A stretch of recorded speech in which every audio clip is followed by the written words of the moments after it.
देखो ये है पुरुष जनन तंत्र, ठीक है।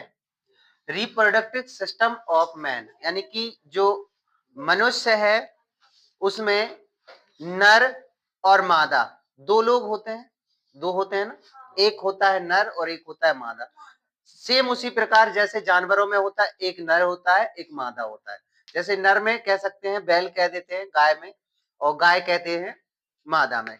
ठीक उसी प्रकार मनुष्य में भी होता है, एक पुरुष होता है एक मादा होता है यानी स्त्री होता है, ठीक है। ये जो पुरुष है यानी कि पुरुष को क्या कह सकते हैं, नर जनन तंत्र भी इसी को बोलते हैं, नर जनन तंत्र, ठीक है। इसी को नर जनन तंत्र कहते हैं और पुरुष जनन तंत्र कहते हैं, रिप्रोडक्टिव सिस्टम ऑफ मैन। इसमें देखो क्या क्या होता है, देखो इसमें वृषण होता है, ठीक है, इसमें वृषण होता है, अधिवृषण होता है, शुक्राशय होता है, शुक्रवाहिनी होती है, शिश्न होता है और मूत्र मार्ग होता है। मूत्र मार्ग होता है, इसके बाद सहायक ग्रंथियां हैं जो क्या है, प्रोस्टेट और काउपर, ठीक है, ये दो ग्रंथि होती है। हम लगभग पुरुष जनन तंत्र के 6 भाग पढ़ेंगे, ठीक है।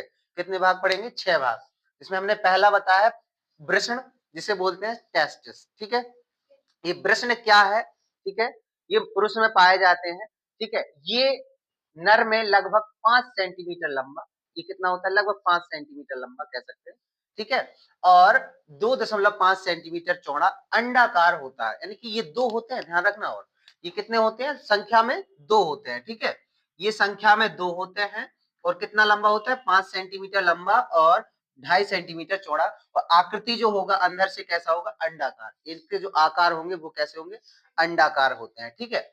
यह वृषण उदर गुहा से बाहर पाए जाते हैं। उदर गुहा से बाहर का मतलब होता है, उदर मतलब होता है पेट, तो ये पेट में नहीं पाए जाते हैं, ये पेट से बाहर पाए जाते हैं, ठीक है, ठीक है। जिसमें शरीर का ताप लगभग कम होता है। देखो ये शरीर से बाहर इसलिए पाए जाते हैं क्योंकि जब बॉडी होती है ना उसमें टेम्परेचर बहुत होता है, गर्मी बहुत होती है, जो शरीर के अंदर है वो टेम्परेचर ज्यादा होता है, तो ये शरीर से बाहर पाए जाते हैं क्योंकि टेम्परेचर कम चाहिए होता है, ठीक है। अगर ये शरीर के अंदर पाए जाएंगे तो इनमें क्या है, शुक्राणु बनते हैं, यानी कि जो वृषण होते हैं उनमें क्या बनते हैं, शुक्राणु, ठीक है। शुक्राणु बनते हैं जिन्हें इंग्लिश में स्पर्म कहते हैं, वो बनते हैं। अगर वो शरीर के अंदर पाए जाते तो क्या होते हैं, जब अधिक गर्मी होगी तो वो नष्ट हो जाएंगे, अधिक गर्मी होगी तो नष्ट हो जाएंगे। तुम देखना ये पुरुष, जो पुरुष है, चाहे बैल देखना चाहे मनुष्य में पुरुष देखना, ये मतलब क्या होते हैं, ये दो होते हैं और शरीर से बाहर ही होते हैं ये, ठीक है। शरीर से कैसे होते हैं, बाहर होते हैं।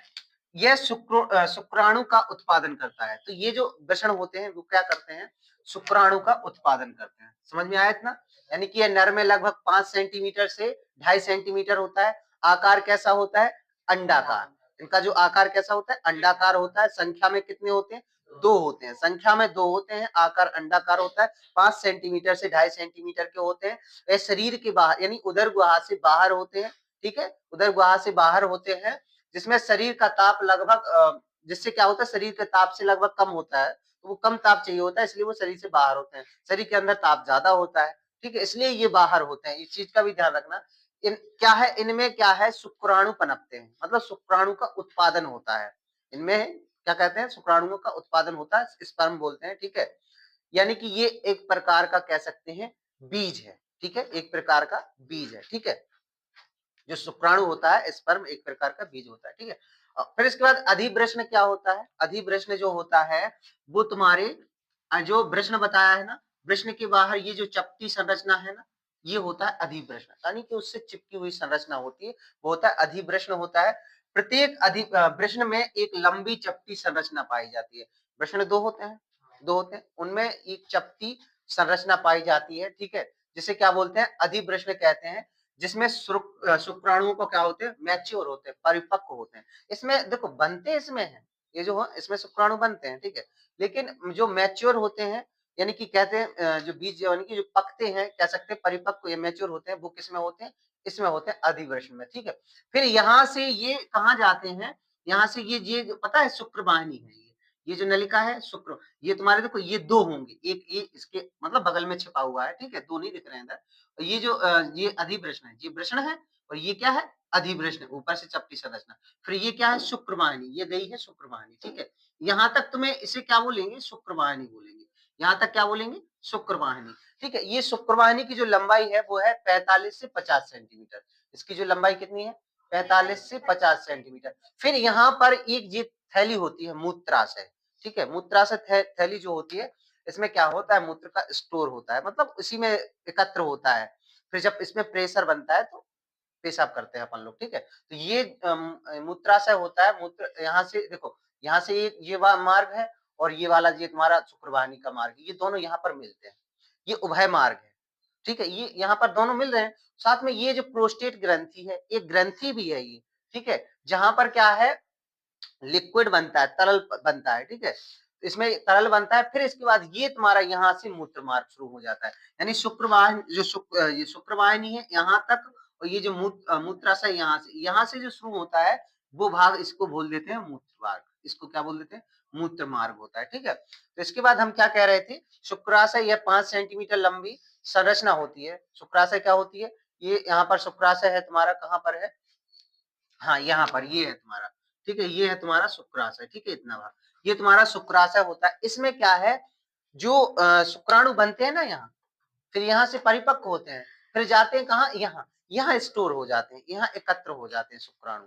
शुक्राणु जो स्पर्म होते हैं वो कहाँ एकत्र होते हैं? यहाँ पर एकत्र होते हैं। ठीक है, फिर ये जो ग्रंथि है जब एक्टिव होती है ना, ये ग्रंथि एक्टिव हो जाती है ना, तब क्या है? यहाँ से ये शुक्राणु निकल जाते हैं बाहर। ठीक है, यहाँ से बाहर निकल जाते हैं। ठीक है, तो ये जो मूत्र मार्ग के पीछे छिपी संरचना होती है, इसमें हल्का चिपचिपा पीला तरल पदार्थ स्रावित होता है। इसमें एक हल्का पीला चिपचिपा तरल पदार्थ स्रावित होता है। ठीक है, इससे एक लिक्विड भी निकलता है साथ में। यही तरल वीर्य का अधिकांश भाग होता है। ठीक है, वीर्य कह सकते हैं, यहाँ से इसी का नाम क्या बोल देते हैं? वीर्य बोल देते हैं। ठीक है, समझे? यहाँ तुम्हारा वृषण था, वृषण से तुम्हारे शुक्राणु बन रहे थे, शुक्राणु यहाँ परिपक्व होते हैं, फिर यहाँ आके शुक्राशय में स्टोर हो जाते हैं। ठीक है, फिर यहाँ से जब वो निकलते हैं बाहर, तो उसी को क्या बोलने लगते हैं? वीर्य बोलने लगते हैं। जब बाहर निकलते, ये जब ये प्रोस्टेट ग्रंथि एक्टिव होती है ना, तब यहाँ से निकल जाते हैं। ठीक है, फिर कहा जिसमें शुक्राणु गति करते हैं, यह उभय मार्ग होता है। यहाँ पर एक उभय मार्ग भी होता है, हमने बताया। देखो, उभय मार्ग कैसे? एक मूत्राशय का मार्ग और एक शुक्रवाहिनी यानी कि वृषण का मार्ग, यहाँ पर उभय मार्ग होता है। ठीक है, इतना चीज समझ में आया? वृषण क्या है और अधिवृषण क्या है और शुक्राशय क्या है। ठीक है, और फिर शुक्रवाहिनी हमने अभी बताया था, 45 से 50 सेंटीमीटर लंबी संरचना, ये जो ठीक है, क्या कहते हैं? नलिका है। यह अधिवृषण से 45 से 50 सेंटीमीटर लंबी नलिका होती है, जो आगे जाकर मूत्र मार्ग में मिल जाती है, जुड़ जाती है, जिसे हम शुक्रवाहिनी कहते हैं। जिसे हम क्या कहते हैं? शुक्र। यहाँ से वृषण से शुरू हुई, अधिवृषण से शुरू हुई, और कहाँ पर? शुक्राशय से मिल गई, यानी मूत्र मार्ग से मिल गई यहाँ पर। तो यहाँ से यहाँ तक को क्या बोलते हैं? ये शुक्रवाहिनी है। ठीक है, शुक्रवाहिनी है। ठीक है, फिर इसके बाद शिश्न आता है। पेनिस क्या होता है? यह पेशीय अंग होता है। क्या होता है? ये पेशीय अंग होता है, जो रुधिर एवं मांसपेशियों का बना होता है। ये पेशीय होता है। ठीक है, इसमें कोई क्या बोलते हैं?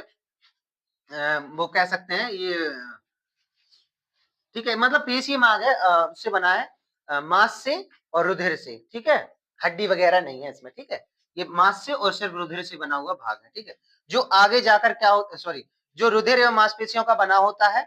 और मूत्र मार्ग क्या है? वह मार्ग है जिसमें मूत्र एवं शुक्राणुओं का प्रवाह होता है। यहाँ से देखो, मूत्र मार्ग कहा था हमने, कहा था यहाँ से क्या होता है? मूत्र का और क्या बोलते हैं? शुक्राणुओं का, दोनों का प्रवाह होता है। ठीक है, इसके साथ दो ग्रंथियां और पाई जाती हैं, प्रोस्टेट ग्रंथि और काउपर ग्रंथि। प्रोस्टेट ग्रंथि तुम्हारी ये है। ठीक है, यहाँ पर जो शुक्राशय है यहाँ पर मिलती है और एक्टिव होती है। ठीक है, और ये शिश्न के खुलने वाले भाग से यहाँ से ये कहाँ होती है? काउपर ग्रंथि पाई जाती है। ठीक है, दूसरी कौन सी? काउपर ग्रंथि पाई जाती है। ठीक है, इतनी चीज समझ में आई? यानी कि कितने भाग होते हैं? वृष्ण, अधिवृष्ण, शुक्राशय, शुक्रवाहिनी। वृष्ण, अधिवृष्ण, शुक्राशय, शुक्रवाहिनी, और क्या होता है? शिश्न और मूत्र मार्ग। ठीक है, ये टोटल पार्ट होते हैं, और इनके बारे में हमने बता दिया कैसे कार्य करते हैं। कोई दिक्कत तो नहीं है? हो जाएगा ना यार? कर लोगे? ठीक।